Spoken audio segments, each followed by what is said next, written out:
I'd like to do something a little different. It's kind of, I thought of it while watching these films, a little bit of a surprise. If he's willing, I'd like to ask Zach, who won the award for Best Film of the Kids competition, to join us here, because I had lots of questions for him, and maybe you do too. Zach, would you be willing to come down? Yeah. Thank you. Here you go.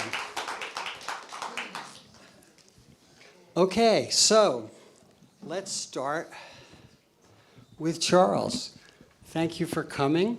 Tell us the origin of your film. This film started actually with some other films, because the OSS Society, of which I serve as president, holds an annual black tie dinner in Washington every year, the preeminent annual gathering of the U.S. intelligence and special operations communities. And starting in around 2010, we started making a short film about that year's honoree, which was Admiral Eric Olson, who's a Navy SEAL, first Navy SEAL to be promoted to 3- and 4-star admiral, commander of the U.S. Special Operations Command. So we did that for several years, and we invested a lot of time and money in making these films.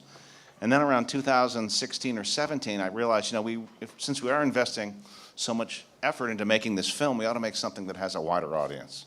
It's not just shown once at a dinner and then disappears. So the year we presented Gina Haspel, who was the first woman to serve as CI director, with the Donovan Award, we made a film called The Tip of the Spear, from Virginia Hall to Gina Haspel. And it's about the women of the OSS and Gina Haspel, right? And then in 2019, when we honored James Mattis with the Donovan Award, we made 2 films that year.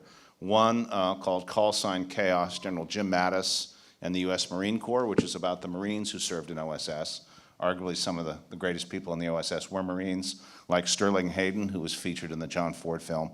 And also we made a film that year to commemorate the 75th anniversary of D-Day, called Operation Overlord, OSS, and the Battle for France. And these films are all available on the OSS Society's website.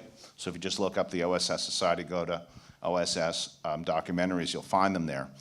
We also have a publication called the OSS Society Journal. My friend Dan Galeasso, who wrote and directed this film and did a really magnificent job doing it, has worked in Hollywood many years. He's a historian, a great student, not just of the West, but of John Ford in particular.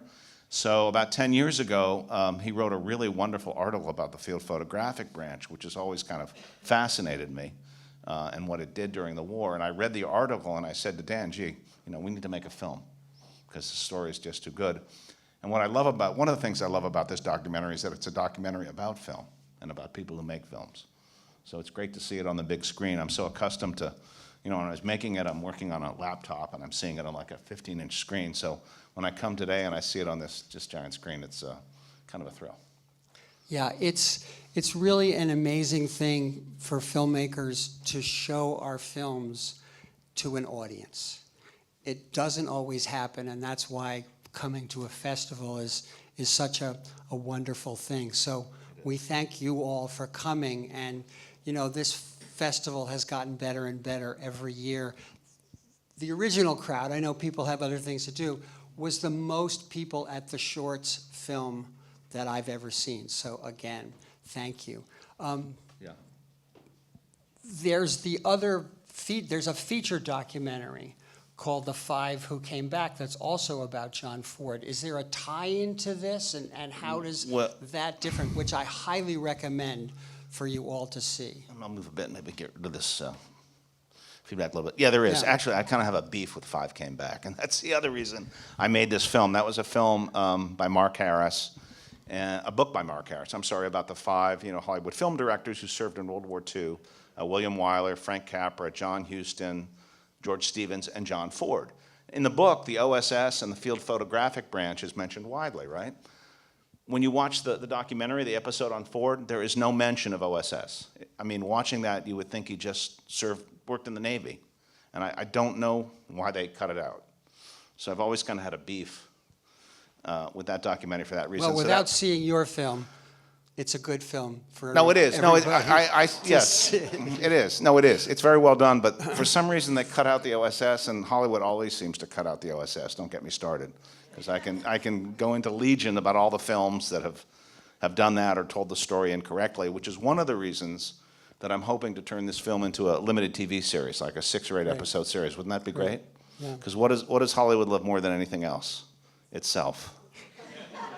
And this story needs to be told, and all these great figures in Hollywood that were featured in this film, nobody knows about this, Yeah. or if they knew about it, they've forgotten. I did want to tell you a story, so Let's come back to that. Let's let okay, Zach. sure. So first of all, congratulations. Watching your film, I was really struck by how professional it was. I have taught a lot of kids, and most kids think they know everything about filmmaking and really just want to do special effects and this, that, this. And often when you have stills, they go by so fast that you have no idea what you're looking at. And you approached this in a really wonderful way. Clearly, your grandfather, right, Yeah. the subject, was an obvious choice. But was it an obvious? It's obvious to all of us. Was it an obvious choice to you? Yeah, I mean, I look up to him like, is it on? I don't know. Clearly a professional. He knows when the microphone is working or not. Check, 1, 2. There we go. Okay. That's right. I look up to him a lot every day after school. On my way home, I always stop by his house. And, he tells me stories and stuff. And like my whole life, he's been a very important person. And right when I found out about this competition, this possibility, I knew right away I had to make it about him. There was no other person I could. I would have to. Fantastic. Was there a teacher, a mentor that helped you through this? Did you do this all by yourself? Filmmaking is a very collaborative medium.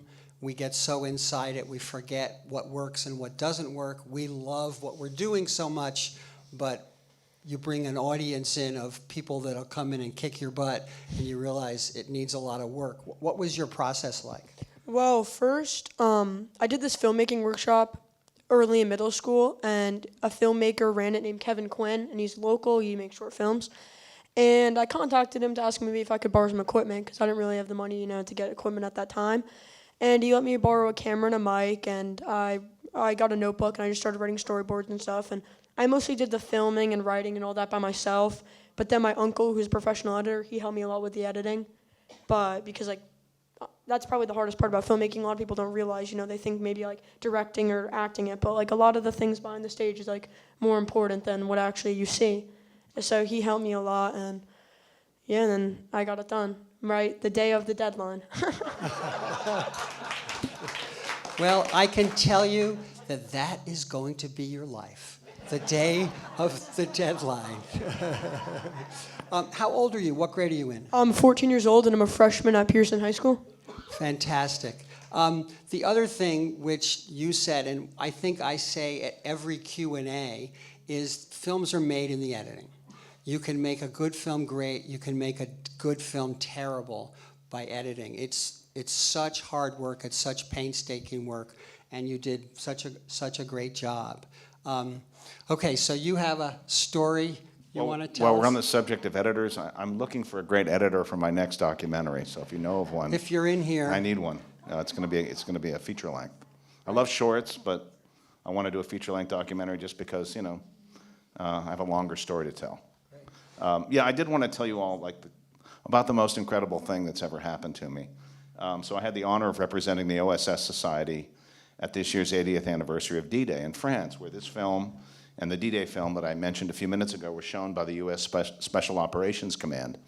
And if you watch the ceremony on June 6th from the Normandy American Cemetery, you would have seen Steven Spielberg and Tom Hanks sitting in the very front row.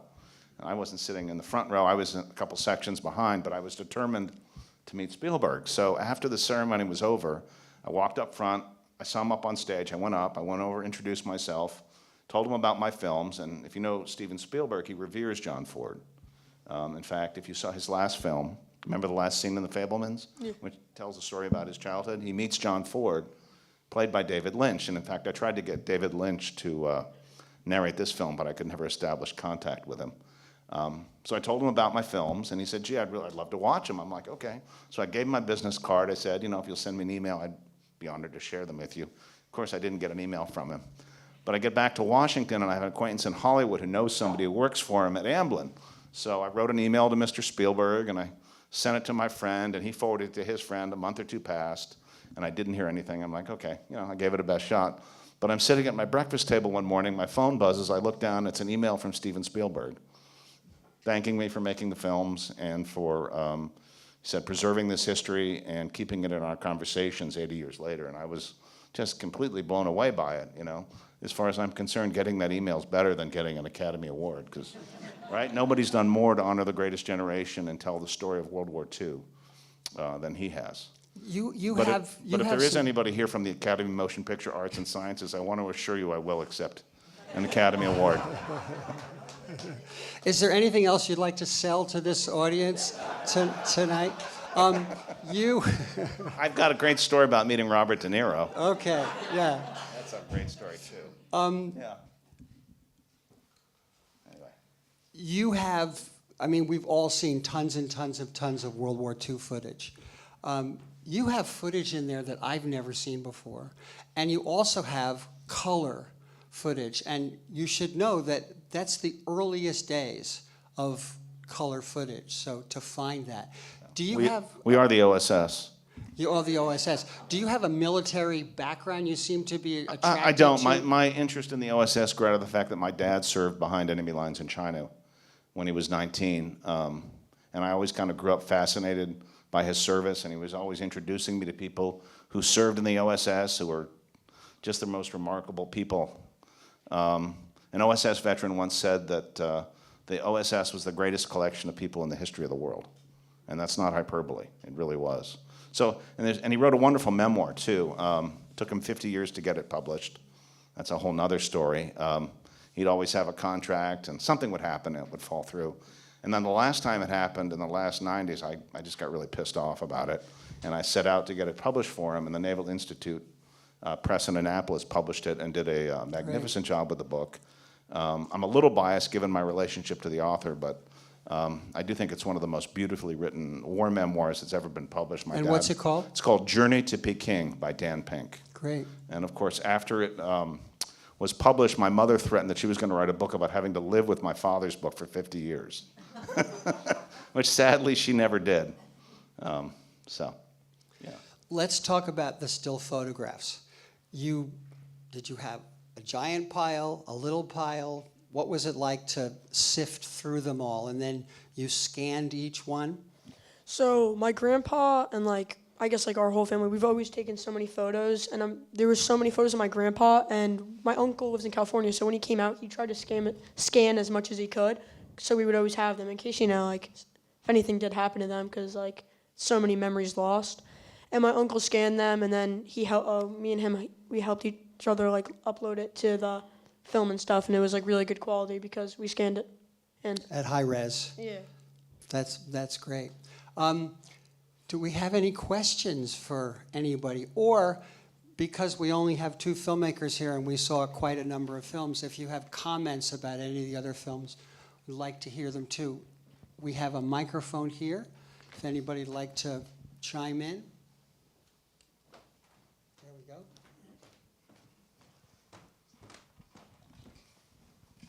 Thank you.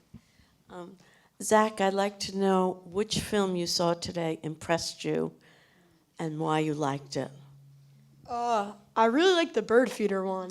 I really liked that one. I thought it was very cool, and how I can remember how COVID was during my lifetime. It wasn't that long ago. It was only a few years ago, and just genuinely, I thought it was just a really good documentary, and it was a nice, short, sweet. It was really good. I really enjoyed that one. Yeah. And the John Ford one. That one is really good. That one is really good. Thank you. I'm reminded what W.C. Fields said, one of my heroes. He said, "You should never act with children or pets," he said, because they're scene stealers and unpredictable. And I'd So like thank you you to meet the next ambassador to where?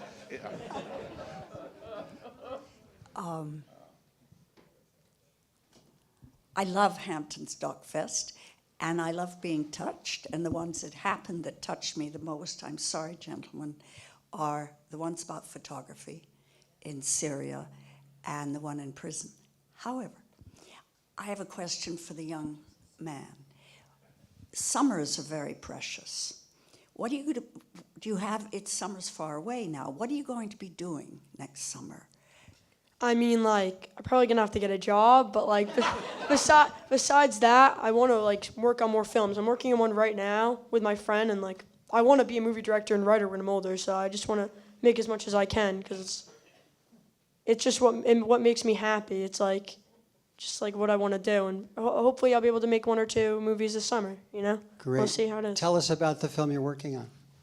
So pretty much, it's inspired by Taxi Driver and The Catcher in the Rye. And Who are you, the father? Who is this guy? He has a movie poster in his room. He checks off the movies as it goes along. Top 100 movies. And I got Tarantino over my bed, but I'm a poster of him. But wait, what was the question again? Who am I? What are you working on? Oh, so it's inspired by Taxi Driver and The Catcher in the Rye, and it's about a kid whose parents died in New York City in a fire, and he moves out to Sag Harbor in the 90s, and he lives with his grandparents, and like he doesn't really like life, like Holden Caulfield, and he kind of talks like him and stuff, and then like a bunch of crazy stuff happens, and then the ending, it's like a big twist. It's Don't pretty tell us. shocking. Yeah, Don't tell us, because we expect it to be here next year, not in the kids category. Another question? Behind you. Yeah, Charles, in the changed media universe where podcasters and influencers have more influence really than traditional networks, and what's the challenge for you in trying to not just make but then distribute a feature-length film? Well, no, it's a good point. You and I, this is Mike Taibbi, a renowned journalist, and he and I were chatting earlier and commiserating about the demise of journalism. And I was thinking during the films today about what Michael Moore said last night about how documentarians need to keep telling the truth, you know, which is what journalists do too.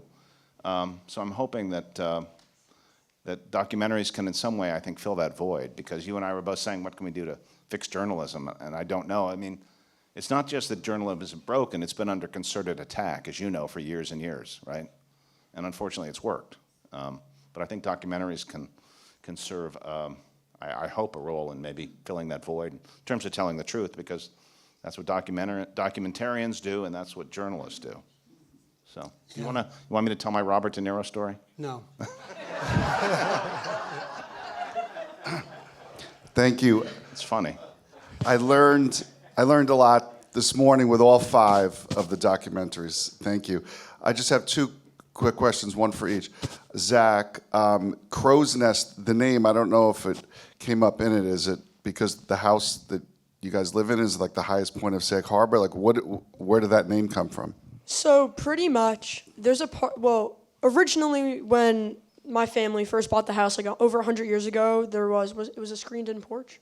Yeah, it was a screened-in porch. And then when my grandpa moved in after his mother passed away, he like built walls, so it was like a little like place, and he called it the Crow's Nest. And my uncle made a sign for him that he put above the couch, and then my grandpa's always like, "Oh, let's go in the Crow's Nest." And that's why those scene with the binoculars, he likes to look what's going on because he can't drive anymore, so he just goes in the Crow's Nest. Yeah. Great. Excellent. Thank And you. your second- And a question. So just so I understand, the filmmakers that would be storming Normandy with all of the 100 and some odd thousand soldiers, so they were, instead of carrying a machine gun or whatever, they were carrying film equipment? That's correct. Yeah, and the most incredible story in the film is the guy who they had parachuted in before the invasion to film it. Unbelievable. Which is insane. There were also cameras actually on the landing craft, and there's some question as to what happened to that footage. If you read about it online, apparently it fell overboard and was lost. But I do wonder if maybe that footage was so graphic they just never wanted anyone to see it. But yes, they were on board the landing craft going ashore, which is, the guys that point to Hawk. I mean, it's unbelievable when you think about doing that. At least you would want a gun. Yeah. Okay, last question, quick Wait, one. I have one. Oh, okay, she's got the last question. Just a quick question. We're going to Normandy in June, and I'd love to share more information with some of our friends that we're going with. Where can we get I mean, can I see the film? Is it on your site? Well, this film is not, because it's on the film festival circuit, so it hasn't been released publicly. But if you go onto the OSS Society's website, click on OSS documentaries, all our films are there, and the one you want to click on is Operation Overlord, OSS and the Battle for France. Okay. And we loved all of the films, and very impressed by this young filmmaker. Yes. Thanks. Okay, let's let Yep. this gentleman have one very quick question. Talk quickly. Here comes the microphone. Jumped out of the plane without No, training? with a parachute. What? He jumped out of a train with a parachute. Jumped out of a plane with right. a parachute without any training. That wasn't uncommon in the OSS. Wow. I talked to a lot of OSS veterans. They just handed them a parachute and they jumped out. Thank Yeah, you they said all the hard so part much was for landing. coming. Thank you all. We'll see you again. Thanks, everybody. Congratulations.